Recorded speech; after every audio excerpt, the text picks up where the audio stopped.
Maybe you think you don't have enough room to have a vegetable garden at your house. Well, my guest today can prove that that is not the case.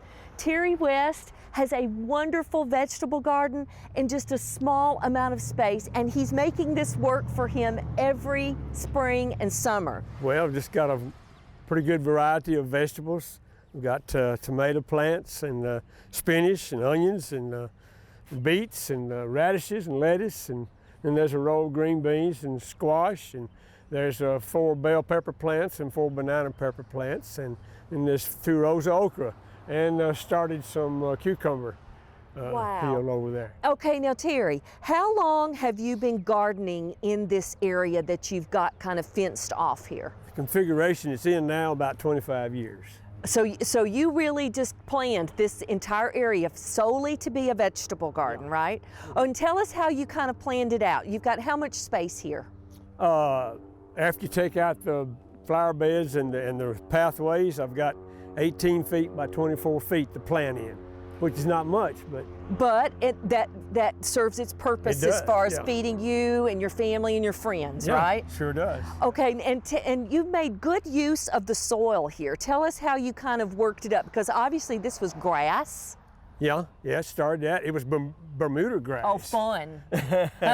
and you don't want to till that in. You have to sod it out, because every little sprig of Bermuda turns into some more Bermuda grass. Yes. So I sodded all this out, and then kind of filled it back in some, and just tilled it up. And every year I heavily compost.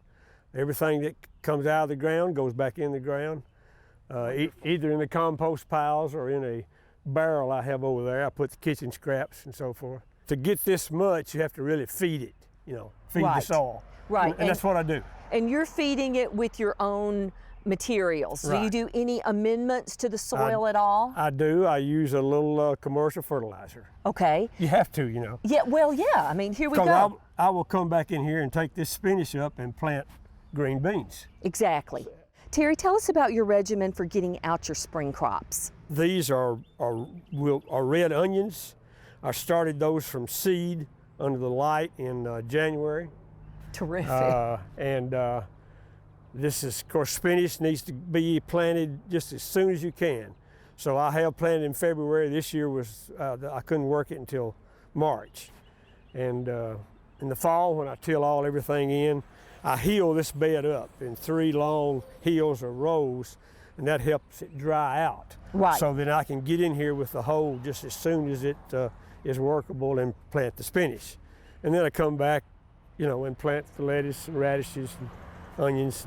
So really, this is really pretty cost effective for you. Oh, sure. Because you're starting your own plants, you're using your own compost, you're doing all your own work, right? You don't have any helpers, do you? No. It's just you? Yeah. And then you've got this great cold frame that you made, right? Well, it's just, just some lumber thrown together to harden plants off. Well, it serves its purpose. After they come out of the light and they get under that skylight, and then I bring them out here and harden them, and then you can set them out, and the extremes of the weather doesn't hurt them. Exactly. After you've hardened them. On a typical year, how much food do you get from this garden?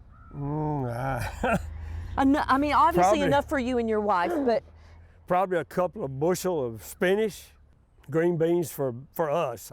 We really don't raise green beans to give away. Right. But we do get plenty of green beans for ourselves. I've got 16 tomato plants this year, and I'll give, if it turns out well, I'll give tomato plants to a lot of people. Do you rotate your crops through this? Yeah. You do? You never plant the tomatoes in the same bed. Next year they will move all the way over here. Got it. And then they'll come back across. Right.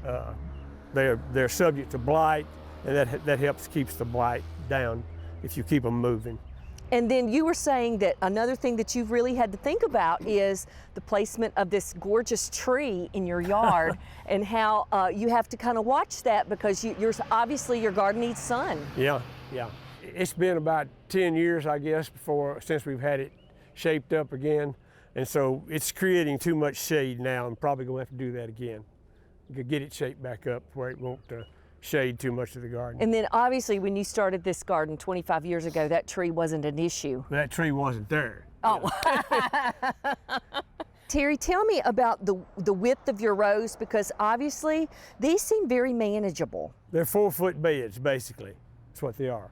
So they're 4 foot wide. That bed over there may be a little wider, but basically they're 4 feet wide, and that way you can reach over to the center from both sides. excellent. Yeah. Excellent. Terry is a perfect example of how gardening for anybody on any lot can work. For inspiring garden tours, growing tips, and garden projects, visit our website at volunteergardener.org or on YouTube at the Volunteer Gardener channel, and like us on Facebook.